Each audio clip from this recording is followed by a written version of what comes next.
أما بعد السلام عليكم ورحمة الله وبركاته. waxaan rabaa halkan inaan uga diro fariin kooban dhammaan walaalaha isticmaala qaybo ka mid ah oo badan baraha bulshada. Baraha bulshadu waa meel khayrna laga fidin karo, dhib iyo dembi iyo shar badanna laga samayn karo. Fariinteeda caawa waxay ku saabsan tahay ama aan halkan ka soo jeedinayaa waxay ku saabsan tahay fariimo badan oo isdaba joog ah oo qoraallo iyo cod u soo dhaca oo la xiriira arrimo diin ah iyo axaadiid iyo ballanqaadyo. waxaa jira fariimo been ah oo dadka aada loogu fidiyo. waxaan rabaa inaan ka hadlo laba nooc oo mid ay laba tahay. nooca koowaad aan raba inaan ka hadlo waa fariimo badan oo qoraal idinku soo gaaraya oo laleeyahay waxa haddaad akhrida waxaasaad heli, aad kursi haddaad akhrida waxaasaad heli, qurwalle inta haddaad akhrida waxaasaad heli, digri haddaad akhrida waxaasaad heli, muddo intaa le gudaheed baad waxaad ku arki, haddaad samayn weyey fariintan fidi, haddaad fidin weyda dhibkaasaa kugu dhici, oo ballanqaadiyo oo sidaasoo badan oo beena. arrimahaasi shaki badan waxaa laga qabaa inay ka dambeeyaan dad aan muslin ahayn. nuxurka iyo ujeeddaduna diinta dadka in laga shaki geliyo ay tahay. laba arrimoodba marka waa muhim inaad ku baraarugto. marka koowaad, waxaan la sheegaya waad heliyo oo kugu dhici laleeyahay waxba kama jiro. aayadna ma sheegin, xadiid nabi oo suganna ma sheegin. waa been ay dadku sheegeen, waa been la alifay oon sal iyo raadtoona lahayn. saa darteed ballanqaadyadani diinta ka mid maaha. sax aad ku siin la akhriyo fadli bay leeyahay tusaale ahaan, laakiin haddaad akhri weyda waxaasaa kugu dhici iyo haddaad akhrinta akhrida muddo intaa leeg baad wax ku helido been wey.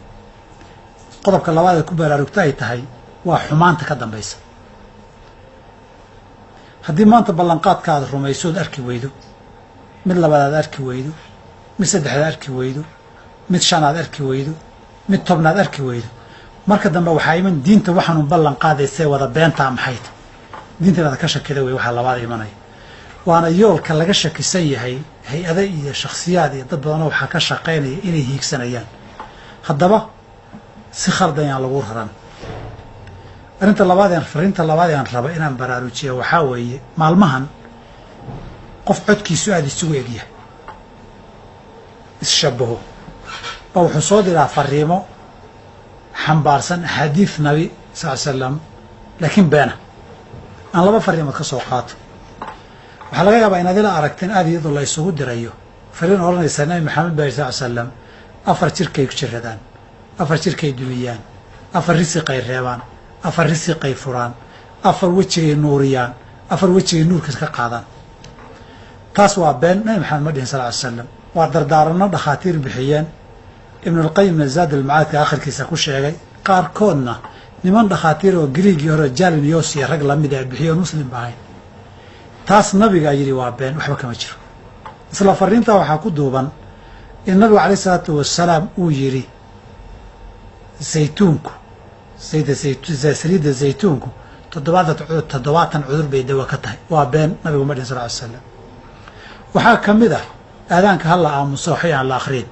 nabi maxamed wuxuu yidhi haddaad aadaankoo socda wax akhrido shahaadada sakaraadka markuu qabto tawxiidka haleeli maysid. iyana waa been, waxba kama jiro. nabi maxamed baa hadli jiray, saxaabadaa hadli jiray oo sheekaysan jiray aadaankoo socda, sida muwatta maalik laga wariyey. cumar markuu khudbaynayo fuulo mimbarka salaada la joojin jiray, inta la aadaamayana waa la sheekaysan jiray. saasay saxaabadu ahaan jireen. marka iyana waa been, nabigu ma dhihin. waxaa ka mid ahoo fariinta uu xambaarsan yahay rumaanka iniintiisa iyo midhihiisa mid kastaba biyaha ku jira jannay ka yimaadeen ama biyo jannaa ku jira. waa been. nabi maxamed ma dhihin sal ly slam. fariintaa dhan laba eray baa runka ah.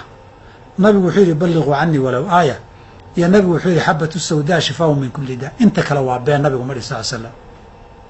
fariinta labaadeen tusaalaha usoo qaadanaya kale waxaa weeye codkaa shabaha ninkaana u eg ee wuxuu werinayaa fariin ku bilaabanaysa wallaahi wa billaahi wa tallaahi. haddaad dhegaysato wuu ku saamaynayaa, qalbigaa waxuu ka bedelayaa. duruusun fi lxub. intaa dhaarta ah muxuu ku dhaartay? been buu soo wadaa. wuxuu leeyahay nabiga iyo cumar iyo abubakar iyo abudar baa meel isugu yimid. nabigu abubakar buu weydiiyeyoo maxaad jeceshahay buui. adduunyada 3 aan u jeclahay buui. cumar buu weydiiyeyoo 3 aan u jeclahay buui. abudar buu weydiiyeyoo 3 aan u jeclahayo jiro iyo cudur iyaa ka mida. kadib nabigaa la weydiiyo adduunyada saddex baan u jeclahayo atiibu waannisaau wasalaatu buu yiri buu leeyahay intan dambe oo weli wax khaldani ku jiraa ka jirta tan nabiga calayhi salaam way jirtaa xubiba ilaya min dunyaakum atiibu waannisaa wajucilat qurata cayni fi salaa adduunyadiina riwaayaadka qaarkood odhanaya halaaatun waa been riwaayada halaaatun ma jirto waayo salaadu adduunka ka mid maahaba atiibu waannisaau nabigu waa yidhi sheekadan kale ee ku lamaani waa been meel kutubu sunna ay kaga qoran tahayna ma jiro inay sidaas tahayna culammadu waa sheegeen nin la yidhahda qastalaani ba mawaahibu laduniya ku sheegay ajrurina fii kashfi alkhafaa markuu sheegay meel lagu garanayo inaynay jirin bay sheegeen marka sheekadaa beenta buu dhaar uusan ilaahay ugu baari samaynin buu ka horraysiinayaa codka ninkan iyo ninkaa waa isu egyihiin dee ciddii garanaysa farrinteeda ha gaadhiso muslimka beentana dhexwada ka daa ha la yidhahdo nabigan laga been sheegaayo been lamid ma aha khayr baan jeclahayna qiil uma aha in nabiga laga been sheego dadka fariimaha beentaa sheegayana intaad waxaan khayr baan jecel lahay tiraahdaan ha dambaabina